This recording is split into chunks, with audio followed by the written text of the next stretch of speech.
Oh my gosh, I am so sorry. I think I completely. Can you all hear and see now? I think there were some technical difficulties, but I hope that you all are able to see and hear me now. Thank you. Okay. I'm definitely not the best when it comes to technology, so I'm still trying to figure this out. And these are like real life exposures.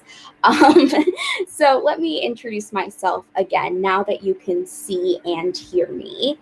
Um, so my name is Kathryn Booth. I am a 19-year-old person who lives with OCD and an advocate. I live in San Francisco, California, but I'm also a college student. So right now I'm in my dorm. I last week I started my second year of college and I'm studying clinical counseling psychology and I'm minoring in women and gender studies. So, all of my own experiences as a person with OCD has really led me to become really interested in studying psychology and just how, the brain works with, someone who with OCD who battles their brain on a daily basis.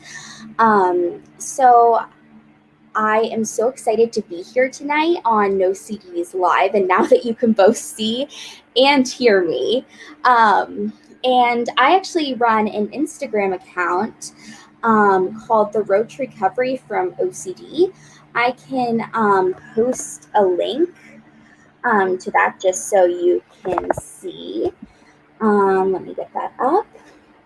But feel free to start asking questions, and I can try my best to answer it as a person with lived experience with OCD. But just to clarify, I'm not a professional. So I'm answering these as someone who's experienced OCD as a person and as an advocate, but not necessarily as a clinician. So these are where these, incredible resources like NoCD are invaluable as they provide incredible resources for treatment for people with OCD and related disorders. I'm just going to get that link to my Instagram. So you can all check out my page because I kind of share my own journey on my page. And I started that kind of when I was in the midst of my recovery. And I just really wanted to show people what it's like to live with real OCD. As so many people know, OCD is so wrongly portrayed in the media, and it is really discouraging as a person with OCD, fighting your mind on a daily basis and seeing it so poorly misrepresented in the media. And that can be just really discouraging and kind of make you feel even more alone when you don't feel like anyone truly understands what you're going through. So that's why I started my Instagram page to show people what it's like to live with OCD. And hopefully educate people and help fellow sufferers feel less alone. So let's see where the questions are. Okay.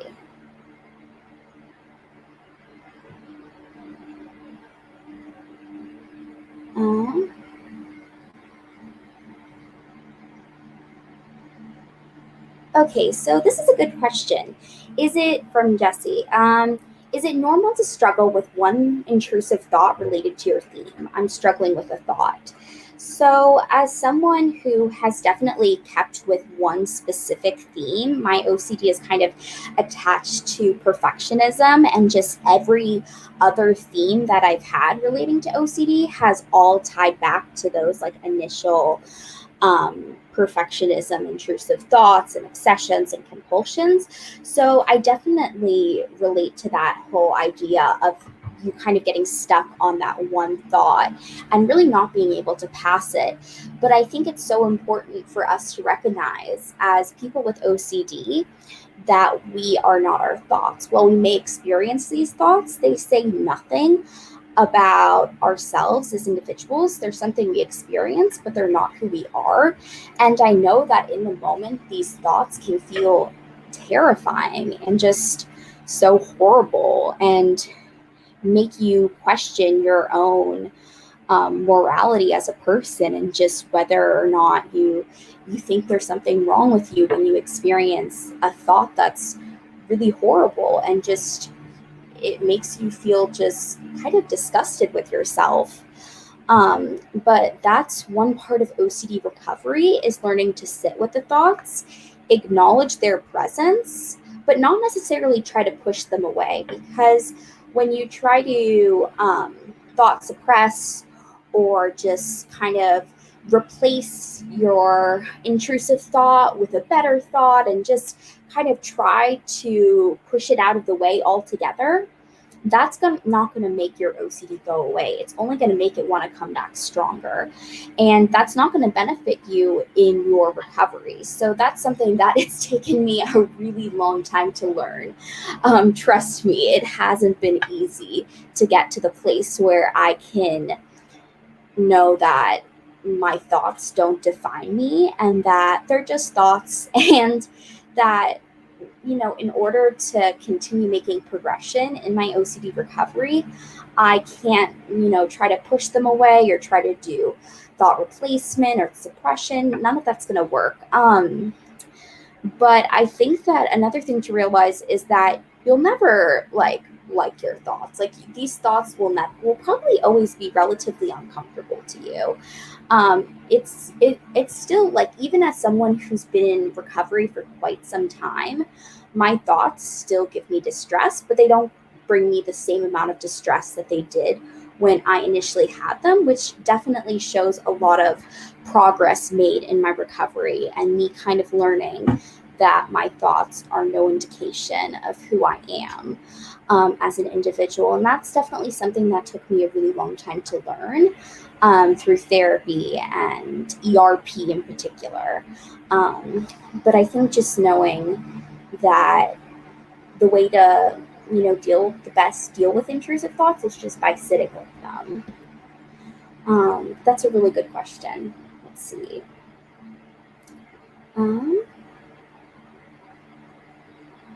Let's see.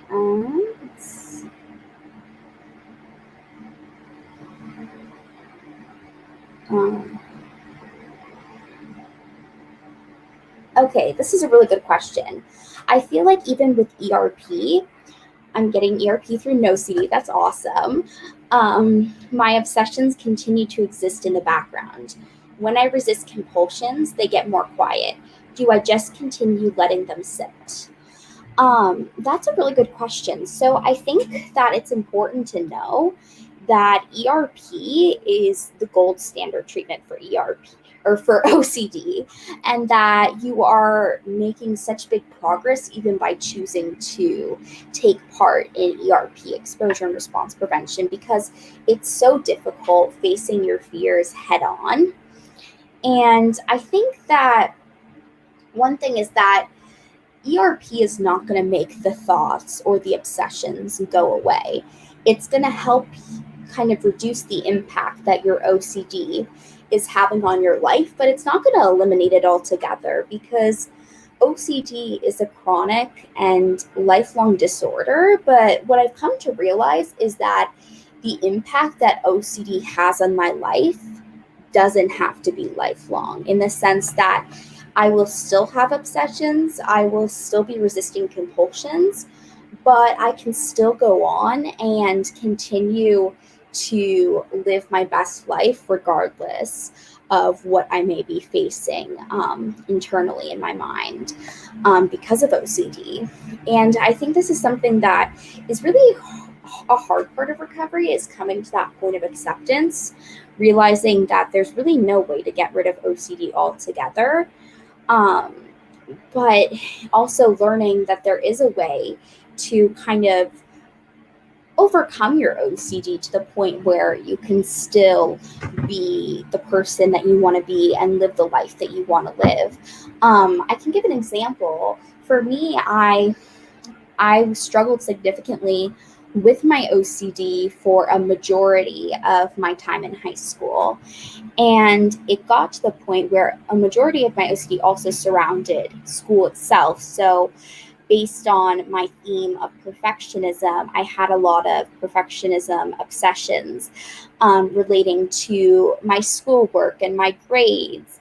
And that was just incredibly difficult for me, to the point where I was not able to attend school because it just consumed me and debilitated me, to the point where I just no longer wanted to be at school, because every time I was at school, I was just reminded of, these thoughts would come up, these obsessions would bombard me. And I honestly never thought that when I was at my worst with my OCD, that I would actually be able to graduate high school and move on to college and just get to the point where I could be a functioning individual. And I think that one of the best parts about being an OCD advocate, is really showing people that there is hope, because I'm living proof that it does get better through ERP and through treatment and through hard work and through time. I'm at college.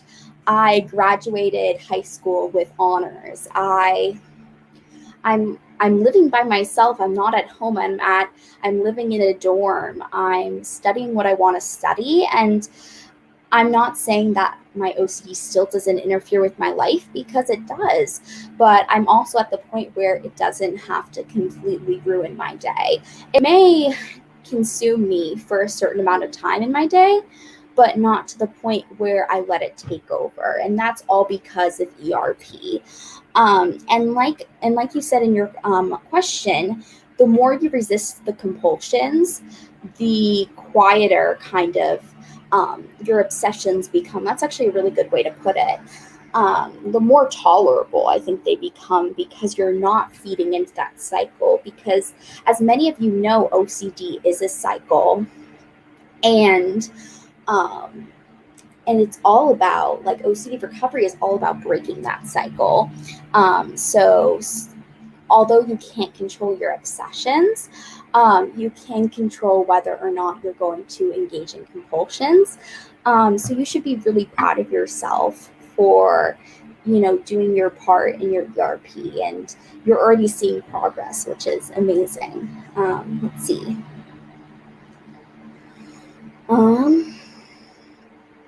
Okay, there's some really great questions.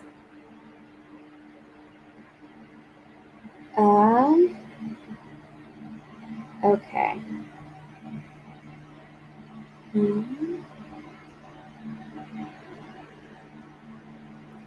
Let's see.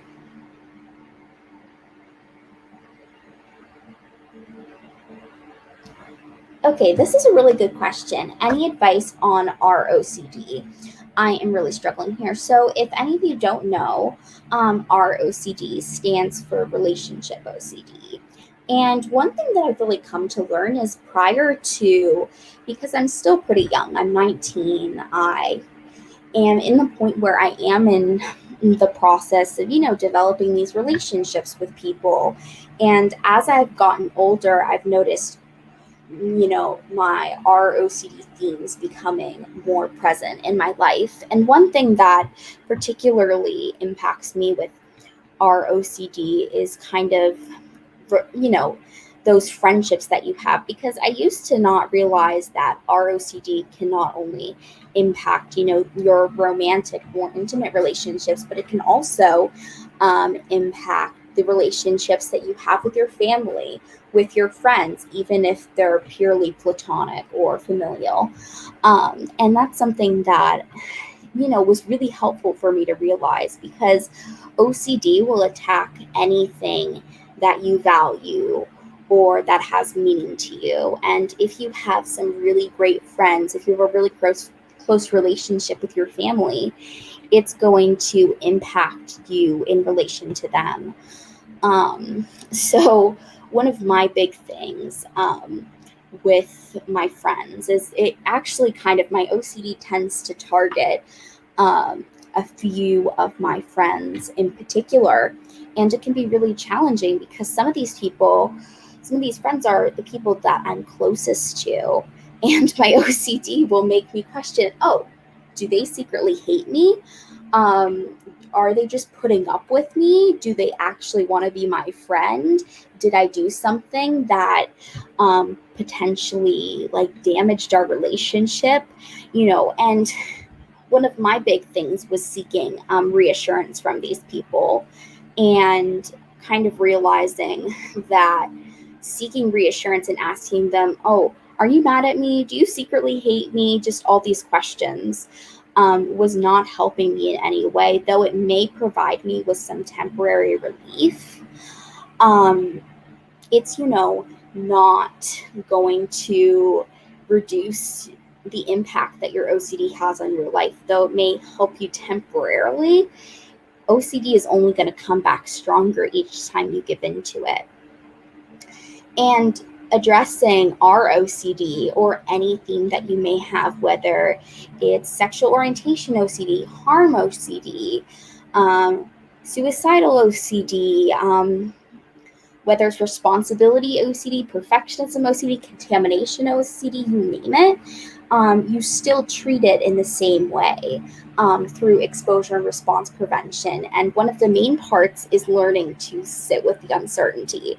And while it's so torturous in the moment, just sitting with your thoughts and sitting with the uncertainty of not knowing something.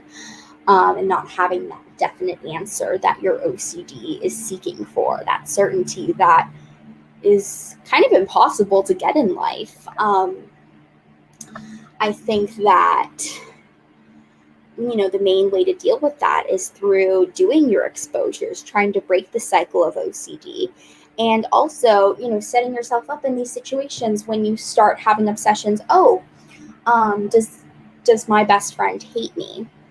Kind of responding to your OCD by saying, well, maybe they do hate me. Maybe they really hate me. And we're just going to sit with that feeling and that discomfort. And while it may feel really awful in the moment, your anxiety will begin to reduce. And the more often that you do it, the more times that you resist engaging in any compulsions or certainty seeking, your OCD is going to become more tolerable and more manageable. So I just wanted to let you know that it really does get better, even though in the moment, especially with our OCD, it seems like it won't. It certainly does. Let's see.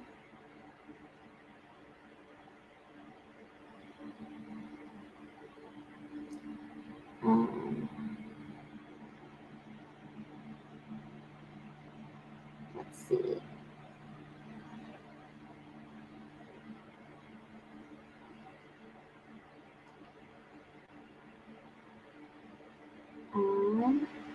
So there's some really great questions. I'm trying to choose ones that a lot of people can relate to.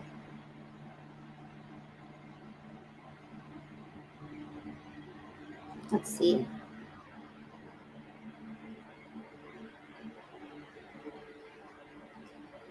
Okay, this is a really great question. Any advice on acceptance? Because that is where I'm struggling right now. I feel like I'm stuck. So, this is something that I can definitely provide a lot of advice on in relation to my own personal experience. One thing, I think one of the hardest parts about dealing with OCD is how much it can impact your life and how much it can interfere with your daily functioning. And I think the idea of living with your OCD for the rest of your life, that idea in itself just seems awful.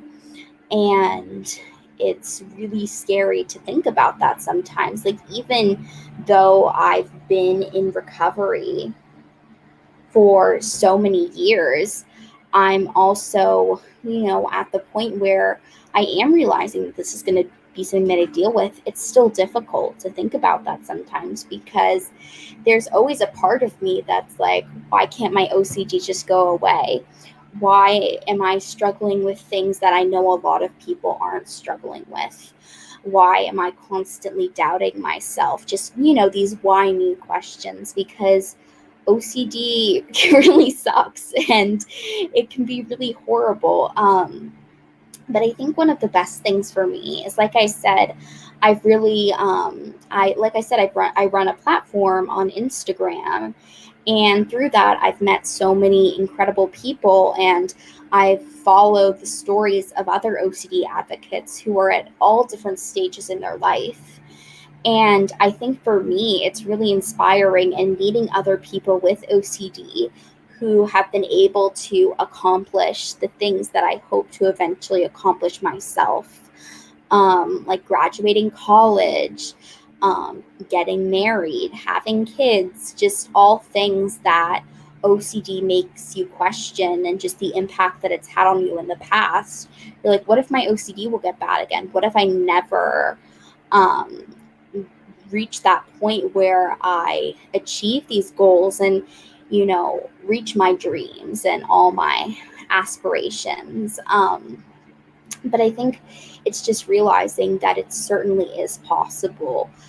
Living an incredible and fulfilling life with OCD is very, very possible. It takes a little more work to get there than it might be for someone who doesn't have OCD, because with OCD, you're constantly dealing with it, and it can cause you to have really bad days. It can cause you to, spend these periods of time where you just feel stuck. But you also have the ability to overcome it, which is something that I've definitely grown to recognize. And acceptance does take time. And I think kind of allowing yourself to feel the feelings, and even like just those feelings and those questions about why me, I wish I didn't have to deal with this. I think that's important to kind of, realize that those feelings are going to be there, but also realize that you are able to do anything regardless of having OCD. OCD doesn't have the right to stop you. And just as you can't control OCD, my whole idea is, let's not have our OCD control us. Since we can't control it, why should it have control over us? So that's something that I've kind of come to realize these past couple months. That whole, coming back with, a comeback to OCD when my OCD is feeling especially bad, or just, it seems really, really unfortunate in these situations.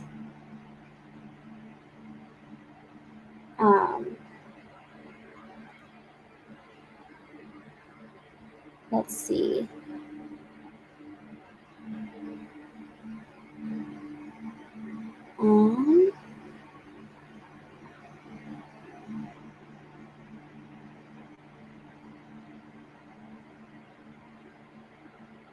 Okay, I like this a lot. There are a lot of aha moments that happen on the OCD recovery journey, which finally make a certain idea or belief click. What's been the most recent aha moment for you? This is a really good question, because it's also allowing me to reflect on all the process, or not all the process, all the progress that I've made in my own recovery journey.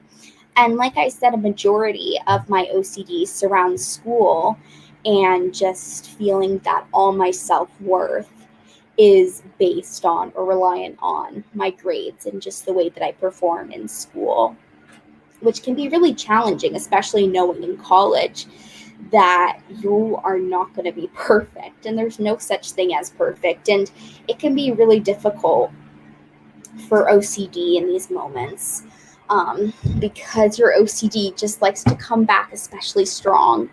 But let's see. I'm trying to think of an aha moment that I've had recently. Let's see.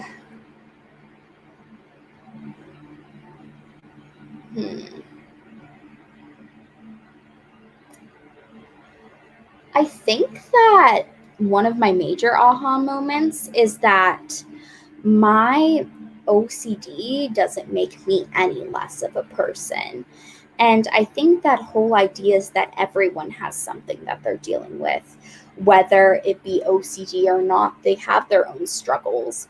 And I think for so long, I thought that my OCD made me less likable, less lovable, just less of a human, which makes no sense. But OCD really likes to tell you these lies and just things that are completely untrue and just make you question yourself as a person. And so I think that especially now that things, even though things are still, going on with COVID, this year I'm starting to have more classes in person, and I'm getting to actually meet people because I did start my college experience in like the heat of COVID. So a lot of my classes were online. I didn't really get to meet a lot of people when I first began college, and that felt really isolating. And I think that because aside from OCD, I also struggle a lot with social anxiety. And I always thought that people wouldn't like me because of my OCD, that my OCD constantly kept me like trapped in my head and away from people. And I thought that no one could learn to love me and accept me for everything that I brought along. And I think that as I've continued to go on in my OCD recovery journey, realize that my OCD has made me who I am today. Because of my OCD, and I'm sure many of you can relate to this, but because of my OCD, I'm incredibly empathetic. I approach things from this like lens of just knowing that everyone is fighting a battle that oftentimes we know nothing about. And I think that that's something that I wouldn't have realized without going through all that I've gone through in relation to my OCD and mental illness. And I think that for me, I think realizing that I'm the person that I am today because of my OCD, and that while my OCD has put me through so much, and I know put so many people through so many things that no one should ever have to experience in their entire lives, that we're so much stronger because of it. I think there's this whole idea is that, I've gone through treatment, I've done exposures, and, dealing with and fighting OCD means that I can do anything. Because living with OCD and getting up every day and going to school and going to work and just getting dressed every day and just not letting my thoughts or my obsessions or my compulsions dictate my day. I think just, learning how strong I am because of it. And I think that that's probably been my biggest aha moment lately, that I'm just a warrior for living through it. And I will continue to see that in myself. And I think that's one exciting thing about the recovery process is you learn so much about yourself and about who you want to become and about like what matters to you in life. And you definitely approach the world from a whole different perspective at different times in your recovery, which has been super exciting for me. Well, it's so terrifying in the moment. There's also so much that I've gained and I've learned from the recovery process. Let's see.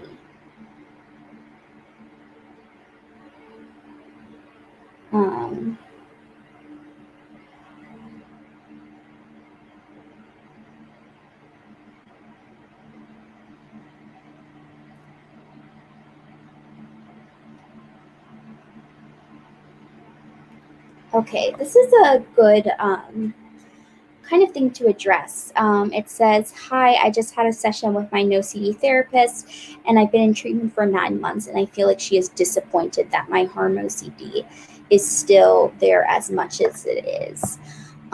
So I think the thing with OCD to realize is that everybody is going at a different pace. There's no kind of right speed or right track that you need to be going on, because OCD is tricky. OCD is a trickster. Sometimes when you think you're at a specific point in your recovery, it kind of will jump out and just pop out at you when you're like, wait, I thought I dealt with that already. I thought that was something that I tackled a long time ago. And that in itself can be super discouraging, because you think that you've gotten to this place and then realize, oh, I still have some more work to do that I thought I didn't have to do anymore. And I think just knowing that the OCD recovery journey and process is going to look different for everyone. I've definitely found it difficult for myself to not compare myself to other people, and just knowing that everyone's individual recovery journey is going to look super different, but that different isn't bad, and that everyone is going at their own pace. And that also, one really important thing to emphasize is that OCD recovery is far from linear. You're going to encounter different things even months, years after you've been doing treatment. And like, there have been times where I've thought I've, completely conquered a theme or a certain obsession because I've been doing so much ERP and I just feel like a complete warrior. And then all of a sudden, just something will pop up and I'm like, wait, it's still there. And that can be really discouraging. But I think realizing that every day that you're in recovery, you are becoming stronger and more resilient, and you're learning more things about yourself and how you work best with your therapist, how you work best in relation to your exposures. And I think that, progress can look many different ways, and that it just doesn't have to look linear, and that it's not going to look linear.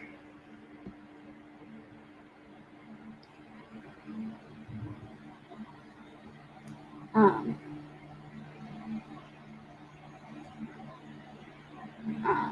let's see. Um, hmm. Oh, this is a really good one. How do you respond when you encounter stereotypes about OCD? People making jokes like, I'm so OCD. So I'm pretty sure every single person who is watching this live understands um, the frustration and the aggravation, just the anger that we feel and that we face when we encounter someone who completely misuses OCD, who uses OCD as an adjective when OCD is obsessive compulsive disorder. It's not, oh, I'm super neat, I'm super particular, I'm super meticulous. No, it's none of that. It's a debilitating mental illness. And one thing that I found with most people is that they don't really know what OCD is. When they use OCD as an adjective, when they make jokes in relation to OCD, they really don't know the true nature of it. And I think that it's just so sad that a lot of like the representation of OCD in the media is just so inaccurate.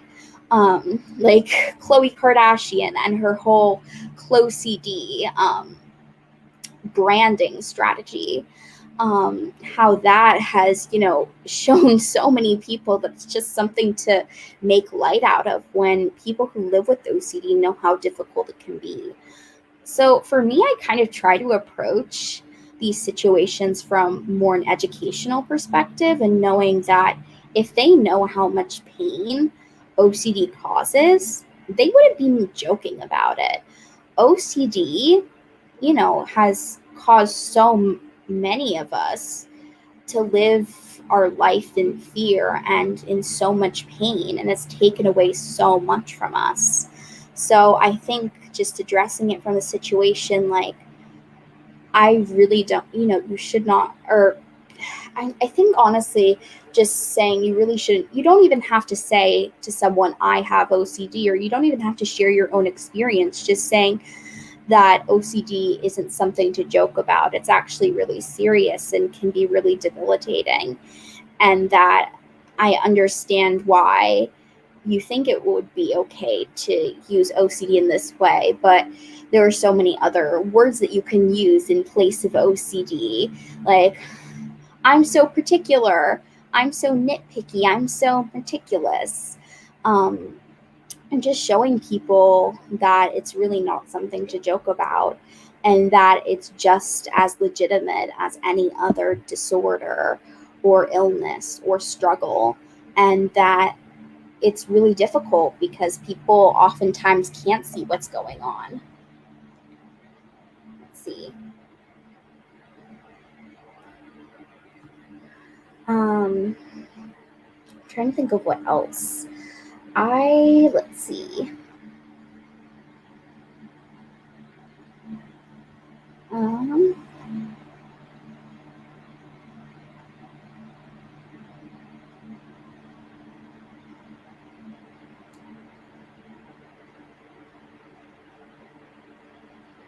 okay, this is a really good question. I think kind of a great way to wrap up this evening's live. So even when I think I'm good, I obsess over feeling okay, which throws me back into my actual intrusive thoughts. Um, so this is something I know that I think it was the first time that I came on the No CD live webinars. Jenna and I were talking about how, the backdoor spike is so tricky. And if you don't know what the backdoor spike is, it's that whole idea of you're getting better with your OCD, you're doing really well in your recovery, and then OCD likes to come back in and say, wait, I shouldn't be feeling this way. I'm still having my intrusive thoughts. Does this mean something bad? Am I really getting better? Do I want to get better? Just all these thoughts that make you question whether you should be getting better and just where you're at in your recovery. And that's really scary because you're questioning your ability to get better and if you deserve to get better. And that is just really challenging because you just think that you're getting better and then you realize, wait, OCD is trying to interfere again. And I think that it's completely normal to kind of deal with these thoughts of, obsessing about feeling good when you've had so many days where you haven't felt good, where you've spent a majority of it obsessing and with constant racing, intrusive thoughts that take you away from the moment and from your daily life and make it that much harder. So I think that it makes a lot of sense for someone to experience the backdoor spike, and for, someone to experience these types of thoughts when they are getting better in their recovery. Because OCD is a bully, and OCD just wants to take back the control in whatever way possible. And even if that's making us doubt our own progress and our own hard work and whether we actually deserve to get better, then OCD,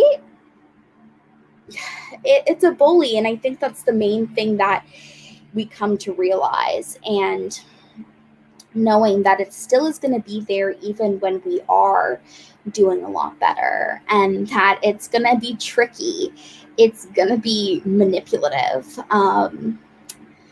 but that we are warriors for dealing with OCD every day. And that while we may have days that are a lot harder than others, we're also going to have days where we're doing a lot better than we ever thought possible. Like yesterday, I had a really awful day. My OCD was being especially loud, and I felt pretty awful. And I also felt really hopeless in the moment because when you start getting better and you have those days and you have those moments where your OCD kind of feels like it's starting to creep back into the picture, that can be really discouraging. But knowing that it's not going to be there forever and that you've overcome things before and you'll be able to overcome things again, and that this time isn't the exception. It's not the time that's going to be different from the other times, and that each time that you overcome something in relation to your OCD, every time that you resist a compulsion, every time that you just continue to face your OCD fears head on, that you're making progress. And like I said earlier, I just want to reiterate it, progress in your OCD recovery is going to look different for everyone, and that it's not a race and it's not a competition. So I think that's like a good note to end things on. But I just wanted to thank you all for your amazing questions. And I'm putting the link to my Instagram account in the chat if you'd like to check it out. I am always putting posts about my own recovery journey, different things that I've gained from it, different posts that I like to share on even my own personal account about what OCD really is, and just my goal of trying to educate people and also helping other OCD sufferers to feel less alone, because it can be really isolating. But I hope that you all have a wonderful rest of your evening, and that I will see you again soon. I think I'm coming back on in a week or two, so I can't wait to talk to you all again and answer your questions, and just keep being warriors. And we all have the ability to be super strong against OCD. Bye.